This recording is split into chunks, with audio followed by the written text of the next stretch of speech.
문제는 이거죠. 보시는 것처럼 시중에서 판매하는 퇴비에 심었던 데는 가스 피해를 본 거죠. 퇴비를 넣는 목적은 뭘까요? 퇴비를 넣는 목적은 뭐가 돼야 될까요? 볏짚, 풀, 왕겨 이런 여러가지 재료 중에서 어떤 게 좋을까요? 안녕하세요, 질산리포터입니다. 오늘 이 시간은 흙을 건강하게 하고 작물을 건강하게 하고 사람을 건강하게 하는 좋은 퇴비를 만드는 방법에 대해서 알아보겠습니다. 퇴비라는 단어 앞에 굳이 좋은 퇴비 또는 제대로 만든 퇴비라는 수식어를 붙이는 이유가 있습니다. 왜 그럴까요? 시중에서 파는 퇴비라고 하는 제품 중에는 실제로 퇴비가 아니고요, 가축분 비료에 가까운 제품들이 훨씬 제가 볼 때는 많습니다. 그래서 이것을 퇴비인지 알고 사용했다가는 우리 밭의 작물들을 잘못하면 죽일 수가 있거든요. 그래서 제가 테스트를 해봤습니다. 여러 가지로 만든 흙에다가 무, 배추, 씨를 심어 봤는데요, 여기 보시는 것처럼 이것은 그냥 흙이고요, 이것은 제가 직접 만든 퇴비입니다. 흙을 안 섞고 퇴비만 100% 한 거고요. 이것은 왕겨하고 흙을 섞은 거고요. 이것은 시중에서 말하는 퇴비라고 하는 거, 이것하고 흙하고 섞은 겁니다. 여기다가 무, 배추, 씨를 심어 봤거든요. 1개월 전에 심어 본 거고요. 지금 비닐하우스 안에 있기 때문에 요즘 날씨가 영하 10몇 도인데 아직까지도 잘 살고 있습니다. 그런데 문제는 이거죠. 보시는 것처럼 제가 만든 퇴비에는 퇴비 100%입니다만은 씨가 잘 났고요. 시중에서 판매하는 퇴비에 심었던 데는 전혀 아무것도 나질 않았습니다. 가스 피해를 본 거죠. 한마디로 부숙이 덜 된 거죠. 가축분 비료라고 해도요, 이런 퇴비가 흙 속으로 들어갔을 때 작물이 가스 피해 볼 건 너무나 확실합니다. 이 실험 과정이나 방법 그리고 결과에 대해서는 제가 오른쪽 위에 I자 카드를 눌러 보시면 영상으로 올려놨거든요. 시중에서 구입하신 퇴비를 내 밭에 넣기 전에 간단하게 시험을 해볼 수 있는 방법도 이 영상에는 자세하게 들어 있습니다. 영상 참고하세요. 그러면 우리가 좋은 퇴비를 만들려고 할 때 재료는 뭐가 좋을까요?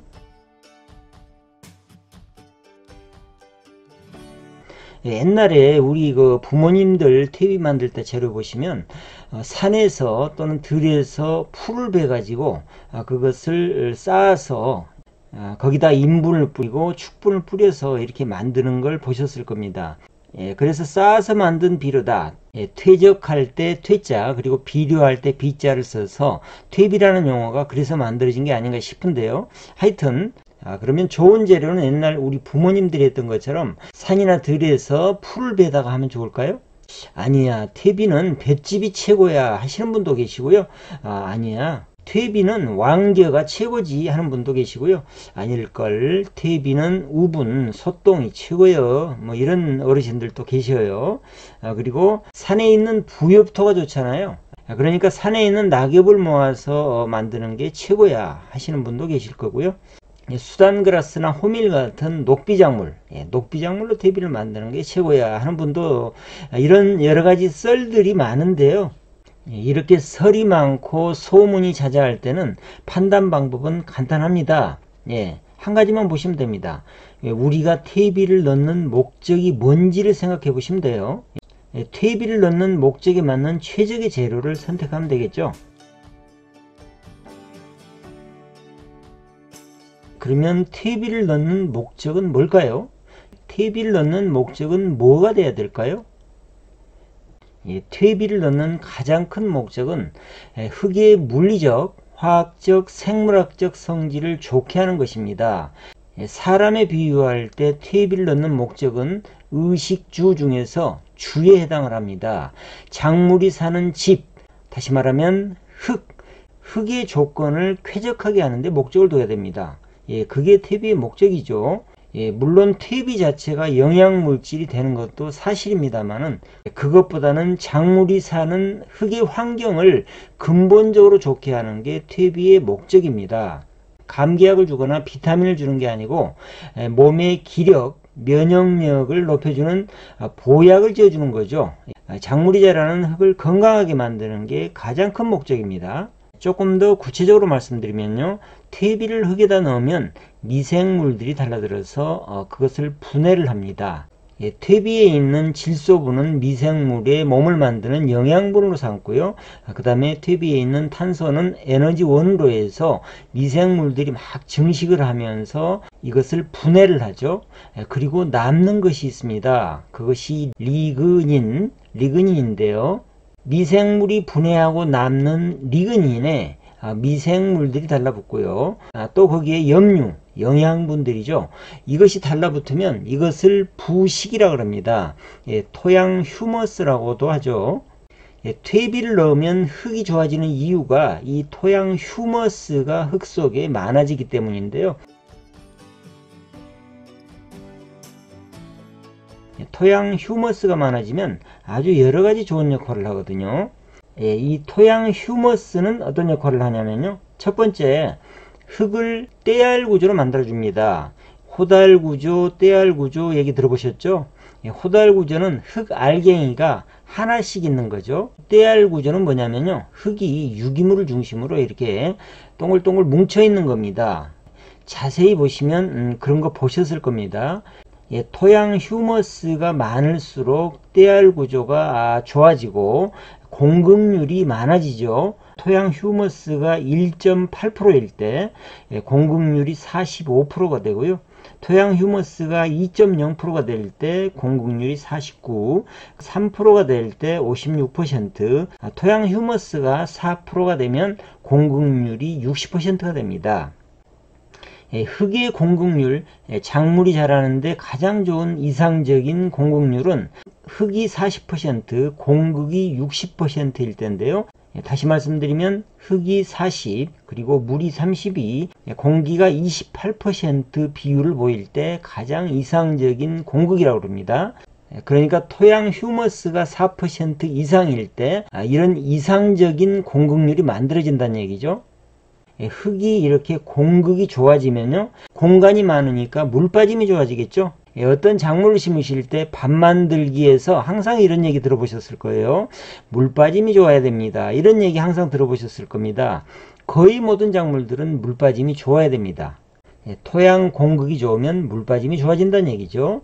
그 다음에 네 번째는 뭐냐면요, 이렇게 공극이 좋아지다 보니까 흙 속에 공기가 많아지는 거죠. 산소가 많아지는 거죠.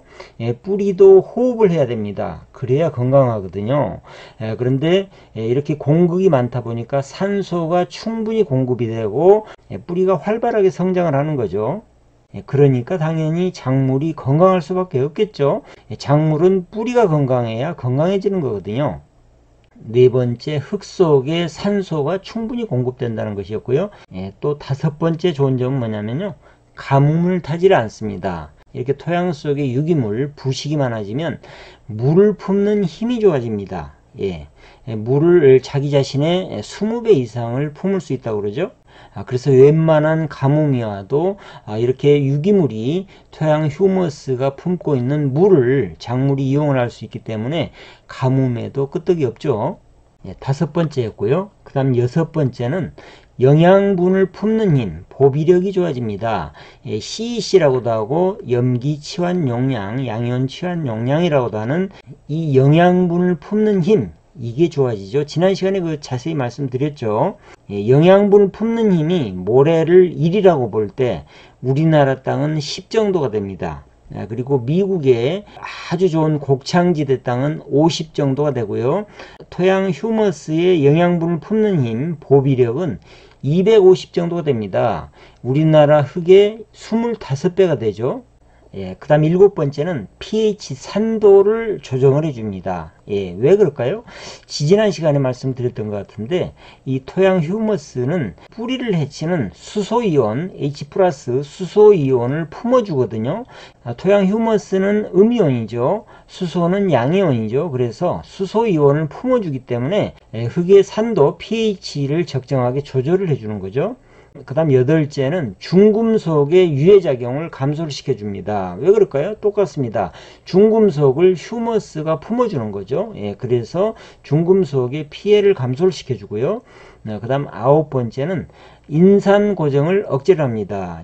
지난 시간에 말씀드렸는데 pH가 낮아지면 알루미늄, 철이 녹아나와서 이것이 인산을 고정을 하고 pH가 알칼리가 되면 칼슘이 녹아나와서 이것이 다시 인산을 불용한다고 그랬죠.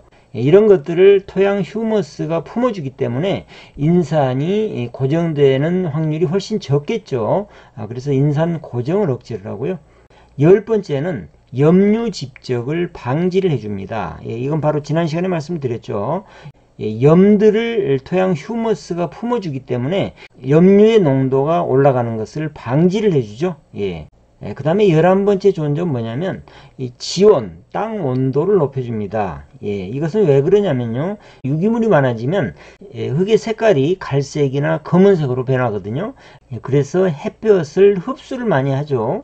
그러다 보니까 땅의 온도가 올라가고요, 또 유기물을 미생물이 분해를 하면서 열이 나옵니다. 그래서 지온이 높아지는데, 지온이 높아지면 어떤 점이 좋을까요? 지온이 높아지면 작물이 클 때 잘 자라려면, 또는 열매를 잘 맺으려면 적산 온도라는 게 있습니다. 어느 일정 온도가 이렇게 쌓여야 되거든요. 그런데 지온이 높다는 얘기는 이런 적산 온도에 빨리 도달을 할 수 있다는 얘기죠. 그래서 작물이 잘 자라고 숫기가 빨리 당겨지는 거죠, 앞으로. 그러면 어떤 점이 좋습니까? 작물을 출하하는 시기가 앞당겨지고, 그리고 상품의 품질이 높아지겠죠. 즉 뭔 얘기냐면 농산물이 돈이 되는 거죠. 그 다음에 12번째입니다. 토양에 퇴비가 많이 들어가면 토양 미생물의 집이 되고 동시에 먹이가 됩니다. 공기가 잘 통하니까 호기성 미생물들이 잘 살 수 있거든요. 아까도 말씀드렸지만 퇴비에 있는 질소는 미생물이 자기 몸을 만드는, 미생물이 증식하는 영양분이 되고요. 그 다음에 퇴비에 있는 탄소는 이것을 분해해서 미생물들이 살아가는 에너지로 삼습니다. 특히나 호기성 미생물 중에서 방성균이라는 균은요, 굉장히 유익한 균인데 나쁜 병원균들을 죽입니다. 그래서 이 방성균이 많아지면 병원균이 적어지고 작물의 병이 줄어드는 거죠. 농약 칠 일이 적어지는 겁니다. 그리고 이렇게 토양에 미생물이 많아지면 이 미생물들은 그 자체가 죽고 나면 작물들한테는 아주 좋은 유기물이 되는 거죠. 그 다음 13번째 좋은 점은요, 유해 선충이 적어집니다. 작물에게 나쁜 영향을 미치는 선충을 잡아먹는 대형 선충들이 많아지거든요. 이 대형 선충들은 일주일에 유해한 선충을 600~700마리를 잡아먹는다 그래요. 그러니까 선충 피해를 줄여주는 거죠. 다음 14번째는 퇴비를 넣어주면 이 퇴비 자체가 식물에게 영양분이 되기도 하고요. 특히나 미량 요소가 많습니다. 화학 비료에는 없는 미량 요소까지 포함을 하고 있으니까 굉장히 좋은 비료죠.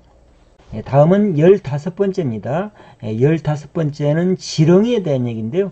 이렇게 유기물이 많아지면 지렁이가 굉장히 많아집니다. 유기물이 많고 산도 pH가 중성인 땅에는 300평에 약 50만 마리의 지렁이가 산다고 그래요. 이 정도의 지렁이가 살면 1년에 10톤 내지 20톤의 흙을 먹고서 배설을 해 놓는데요. 이 지렁이 배설물, 지렁이 분변토는 어떤 점이 좋냐면, 흙이라는 것이 지렁이 몸을 통과하면 비료를 품는 힘이 4배가 높아지고요.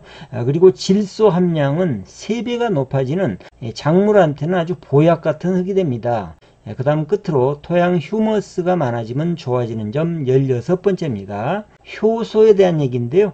유기물이 아무리 많이 있어도 작물들이 먹을 수 있는 형태로 분해가 돼야 되는데 미생물들이 그런 효소를 만들어냅니다. 미생물들은 죽으면서 이런 유기물들을 분해하는 효소를 만들어내는데요. 예를 들면 단백질이나 인이나 황 같은 것들을 분해하는 효소를 만들어내는 거죠.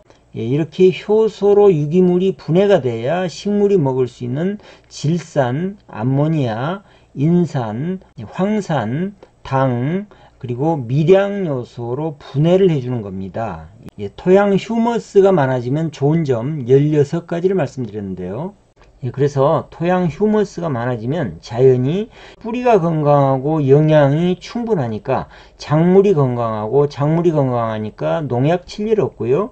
그러니까 농약회사는 굶어 죽어도 흙이 좋고 작물이 좋고 사람한테 좋고 제대로 된 농사가 된다 이 말입니다.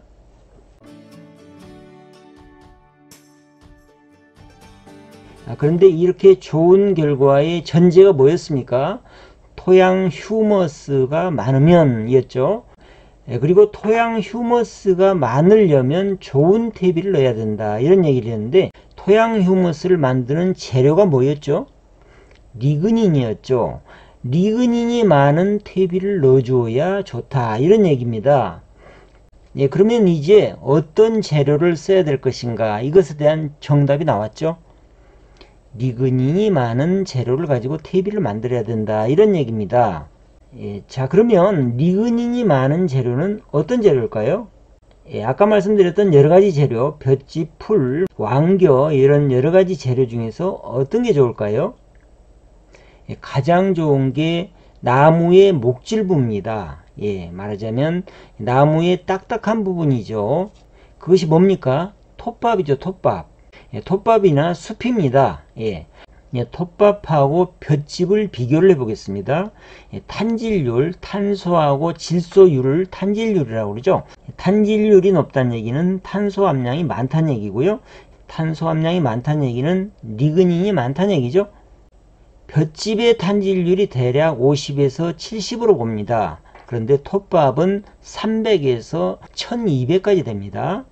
리그닌의 함량이 3배에서 6배 정도 많다는 얘기죠.